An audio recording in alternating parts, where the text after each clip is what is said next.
Is-somma rekord ta' 5.2 miljun euro li nġabret f'dawn l-aħħar ġimgħat frott il-ġenerożità tal-Maltin qed issarraf ġid mhux biss f'pajjiżna iżda wkoll barra minn Malta, mal-Maltin u l-barranin li jkunu fil-bżonn. Dan l-istazzjon ħa iktar kummenti ta' qadiet u organizzazzjonijiet li din is-sena se jkunu qed igawdu mill-ġbir ta' fondi tal-Istrin 2012, ġbir li fih innifsu wkoll laħaq rekord ta' 3.3 miljun euro. Bdejna billi tkellimna ma' Dun Manuel Kurmi, id-direttur tal-Fondazzjoni Arka, għaqda li tipprovdi dar ta' kien lil persuni bi bżonnijiet speċjali f'Għawdex. Nżommu sa 20 persuna hawnhekk dar Arka. Nirringrazza l-Malti u l-Għawċin ta' għax għala fidu ġenerużi, aħna għandna ħafna difetti ta' il-Malti u l-Għawċin. Ftemna, imma l-qalb hija kbira, ġeneruża ħafna.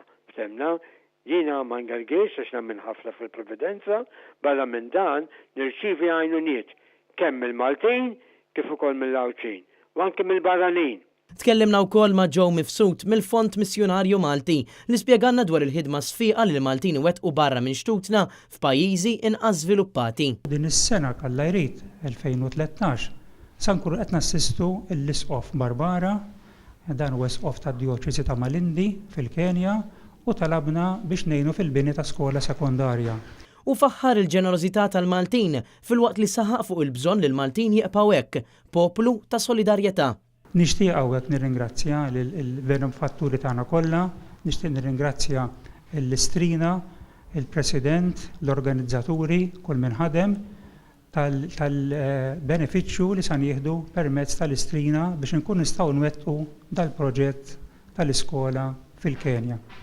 U dan l-istazzjoni rnexxielu wkoll jitkellem mas-soru Emma Mikallef mill-Kunvent Agostinjan f'Londra, persuna li taħdem biex mill-kapitali Ingliża tgħin lill-pazjenti Maltin li jkollhom isiefru biex jirċievu kura. Aħna l-missjoni tagħna u li nilqgħu ngħinu lill-batut.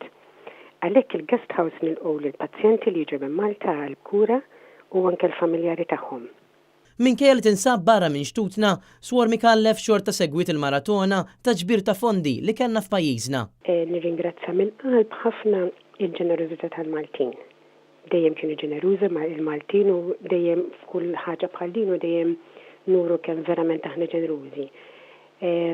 U nassigura lil kull min ta' semu illi anke jekk ta' daqsxejn żgħira mhux se tintilef. U b'dak ir-ringrazzjament minn pajjiż imbiet fid-dawl tal-fatt li kull adult Malti f'dawn l-aħħar ġimgħat ta' medja ta' 15 euro f'karità, nittamaw li l-Maltin jibqgħu jaħsbu fl-oħrajn fi spiritu ta' karità u solidarjetà.